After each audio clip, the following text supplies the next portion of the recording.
कांद्याचे भाव कोसळल्यामुळे संबंध महाराष्ट्रभरातील कांदा उत्पादक शेतकरी अक्षरशः हवालदिल झालेले आहेत। उत्पादन खर्च अधिक आणि कांद्यापासून मिळणारे उत्पन्न कमी, अगदी काढणीचा सुद्धा खर्च निघणार नाही, अशा अवस्थेमध्ये संबंध महाराष्ट्रभरातील कांदा उत्पादक शेतकरी आहेत।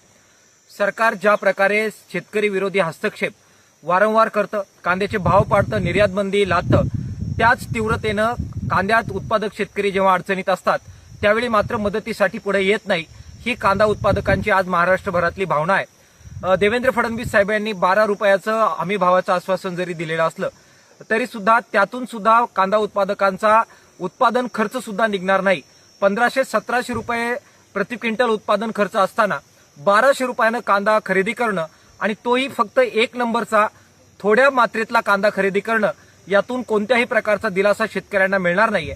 आणि म्हणून शेतकऱ्यांच्या या सगळ्या पार्श्वभूमीवर दिलासा देण्यासाठी सरकारने पुरेशी खरेदी कांद्याची केली पाहिजे।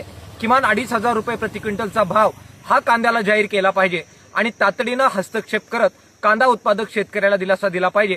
त्यांनी जर तो दिला नाही तर कांदा उत्पादक शेतकऱ्यांचा उद्रेक हा दिवसेंदिवस रस्त्यावर वाढल्याशिवाय राहणार नाही।